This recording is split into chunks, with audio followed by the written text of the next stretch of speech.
Hi friends, it's me Rose and welcome back to my channel, The Rustic Rose. Hey listen friends, I want to come on here real quick because I'm really excited to show you the craft that I just got done with. Now in my previous video, do you remember me showing you a little puppy that I picked up at the craft store? Anywho, that's what I've been working on, and so I'm really excited to show you. So if you're ready, here we go.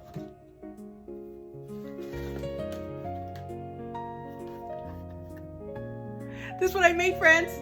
Let me bring it in close. This is the puppy I'm telling you about that I picked up at a local craft store, and I thought it turned out so cute. I made this cute little hanging decor. So real quick, let me talk you through it.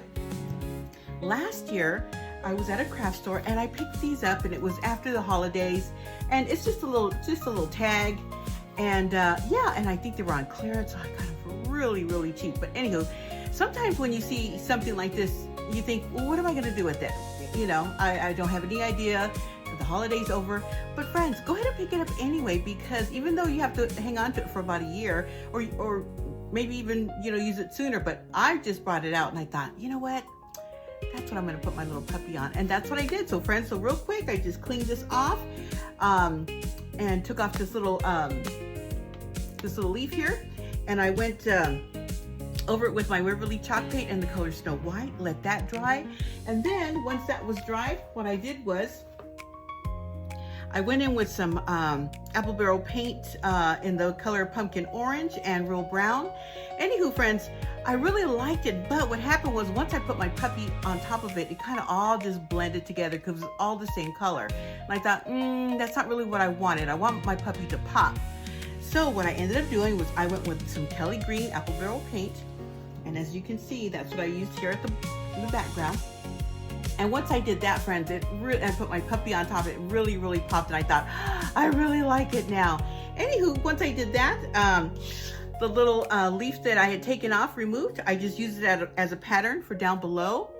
And I just traced it. And then once I traced it, I just went ahead and just, you know, embellished it with a little bit of paint, orange paint, just a little bit, not too much. Let me bring it in close so you can kind of see, because I knew it was going to be in the background. So anywho, hang on to stuff like this. Don't get rid of it.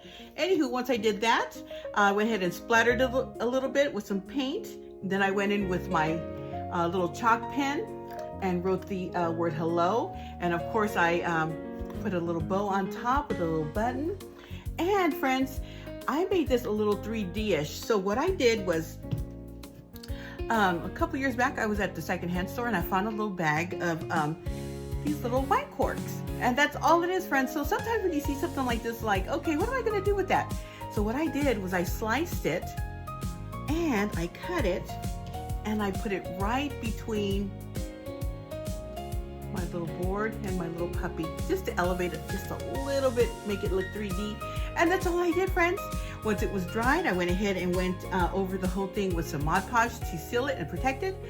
And now you have a beautiful decor piece for fall, because fall is coming. And look at how cute it turned out, friends. I just love how it turned out. I was so excited I had to come on here and show you guys. So anywho, I hope this video has inspired you to get crafting, and if it did, don't forget to sprinkle me out, and don't forget to give me a thumbs up. And friends, until we see each other again, we'll see you soon. Take care and bye-bye. Rustic Rose, season a home.